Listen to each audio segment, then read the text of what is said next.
السلام عليكم ورحمة الله وبركاته. اللهم صل وسلم وبارك على سيدنا محمد وعلى آله وصحبه وسلم. ازيكم يا حلوين، عاملين ايه؟ يا رب تكونوا بألف خير. النهاردة بقى ان شاء الله معانا كشري الحلة الواحدة بأحلى وأطعم نكهة ممكن تجربوها بجد. بدل بقى ما تطلعي مثلا 6000 حلة والحاجات الكتيرة دي ومواعين قد كده، لا انتي في حلة واحدة هتعملي أطعم كشري بجد بشوية تكات كده.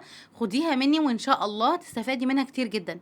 جبت بصلايه وقطعتها، ودي اول خطوه لازم تعمليها، وحطيت عليها شويه من النشا، وبدات ان انا اعمل لها ميكس كويس قوي قوي، وشرايح بصل تكون رفيعه في شويه زيت حلوين كانك بتقلي فيها.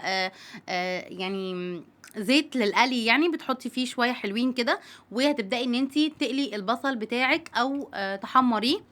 بس لازم توصليه للون الذهبي، ما تخلوش يغمق منك يعني، علشان يبقى مقرمش. وخصوصا البصل اللي هو الابيض، البصل الابيض هو ده المهم، او المفروض ان انت تستخدميه في بصل الكشري. بس يعني لو ما عندكيش البصل الابيض عادي، الاحمر بيبقى شغال يعني. اولا بقى السر كله في شويه الزيت اللي احنا عملنا فيهم البصل في الاول دول، عشان كده بقولك دي اول خطوه. هتاخدي الزيت اللي انت قليتي فيه البصل ده، هتاخدي منه كل الطعم بقى بتاع الكشري اللي جاي.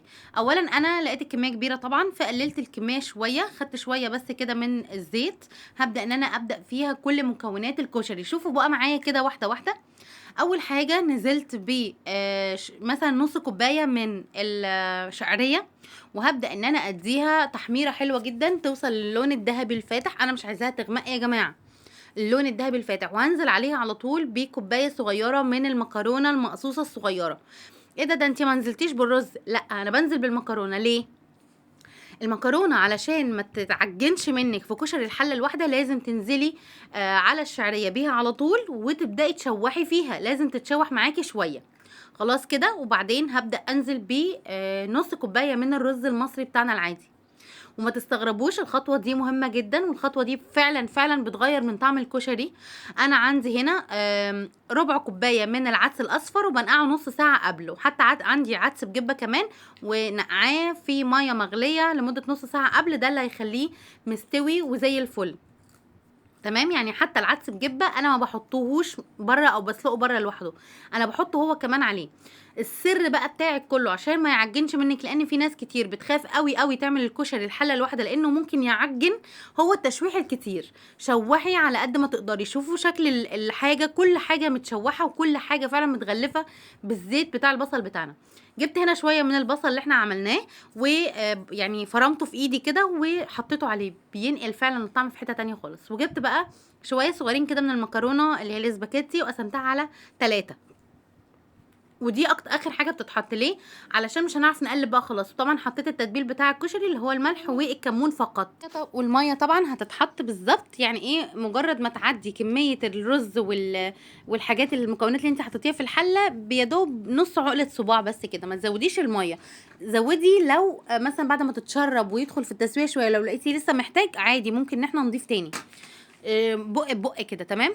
عندنا هنا بقى عشان نعمل الصلصه بتاعتنا، اول حاجه برضو خدنا الزيت اللي باقي بقى بتاع البصل الخطير. تمام. حتى هتلاقوا فيه بواقي بصل بتبقى حلوه جدا. حطينا مع انه يعني فصين 3 كده من التوم المفرومين، ويتشوحوا ويتغير لونهم للاصفر، لان مجرد ما بتحطيه عليه الصلصه اللون بتاع التوم بيفتح تاني. فعشان ما يبقاش ابيض كده باهت قدامك لازم توصليه للمرحله دي. لازم ياخد اللون الاصفر الذهبي الجميل ده. هنطشه على طول ب ربع كوبايه كده، ربع فنجان من الخل.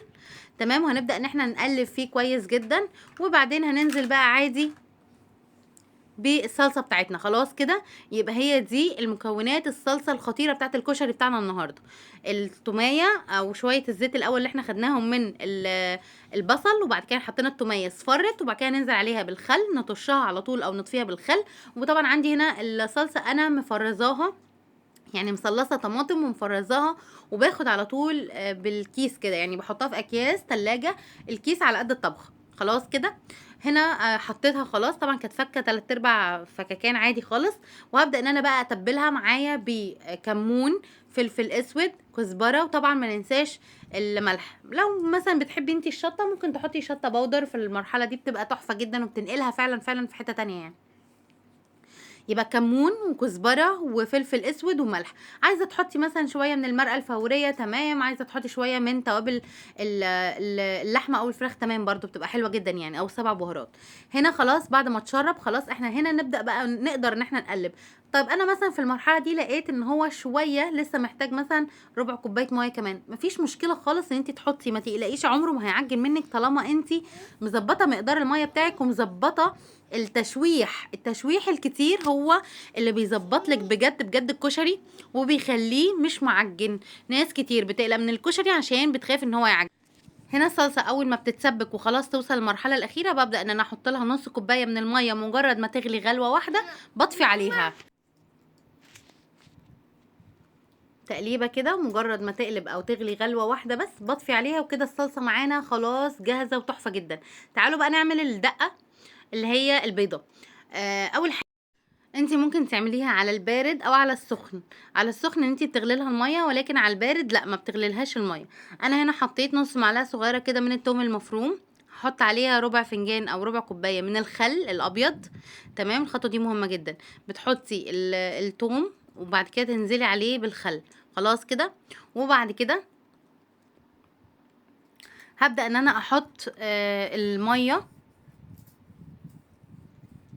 بحط حوالي مثلا نص كوبايه من الميه. يعني مثلا لو حطينا ربع كوبايه من الخل ممكن نحط من نص الكوبايه الا ربع من الميه. تمام، ونبدا بقى نتبلها ونبهرها معانا. عندنا اول حاجه كمون، حوالي نص معلقه من الكمون صغيره، عليها نص معلقه من الشطه، والشطه هنا اساسيه يا جماعه بجد مش اختياريه يعني، ونص معلقه صغيره من الكزبره الناشفه. يبقى معانا التتبيله بتاعتنا هم 3 حاجات بس، وثلاثه اساسيين: كمون وكزبره وشطه، وطبعا معانا عصره ليمونه، ومعانا كمان الملح ما ننساهوش، وندوق ونظبط بقى في الاخر الطعم بتاعنا. خلاص كده، دي كده بالنسبه للصلصه او الدقه البيضه، يعني الدقه البيضه بتاعه الكشري، دقه الخل. بنحط نص معلقه من الثوم، عليها ربع كوبايه من الخل، عليها من نص الكوبايه لربع ميه، وطبعا بتدوقي وبتظبطي، ونحط الملح والكمون والكزبره والشطه وعصره ليمونه، وبس كده. كده معانا جهزت خلاص. طبعا لو عايزه تعمليها على السخن بتبقى ليها طريقه تانية خالص، ولكن دي بتبقى تحفه جدا. شايفين يا جماعه؟ خلاص انا معايا خلص كده الكشري. شوفوا اللهم بارك اللهم بارك، الفلفله ولا معجن ولا في رزايه لازقه في مكرونايه ولا مكرونايه مهروسه. ليه؟ قلت لكم السر في التشويح، بجد السر في التشويح. وان انت طبعا تظبطي مقدار الميه بتاعك علشان شوفوا انا بس بوريكم انا العدس بجبه دايب ازاي. ليه؟ علشان انا نقعته حوالي نص ساعه في ميه مغليه قبل ما ابدا الخطوه بتاعتي دي، مهمه جدا. ما تحطوش في ميه عاديه، في ميه مغليه. اغلي مثلا كوبايه كده ولا حاجه وحطيها على الكميه بتاعتك من العدس بجبه. خطير اللهم بارك، تحفه جدا، مستوي كل حبايه مخصمه التانيه. دي الصلصه بتاعتنا، ولا هي تقيله خالص ولا هي خفيفه ميه، واخده طعم الثوم، واخده طعم التوابل بتاعتنا الخطيره، بجد روعه. وشوفوا لونها يا جماعه، بجد تحفه. ودي طبعا الدقه بتاعتنا اللي على البارد. لو عايزين تعرفوا طريقه الدقه اللي على السخن قولوا لي وانا هكتبها لكم ان شاء الله في الكومنتات. وبكده نكون خلصنا الفيديو وعملنا احلى طبق كشري، حله واحده من غير بقى 6000 حله و6000 حاجه في المواعين، لا كلها بخطوات بسيطه جدا هيطلع معاكي احلى كشري مفلفل طاعم جدا جدا. البصل مقرمش خطير خطير خطير. طبعا بقى رجعنا لكشري زمان، عملنا جنبيه السلطه البلدي التحفه اللي بتبقى جنب الكشري. طبعا محلات كتير جدا ما بقتش تنزلها يعني دلوقتي، ولكن بجد ما ينفعش كشري من غير السلطه بتاعه الكشري دي.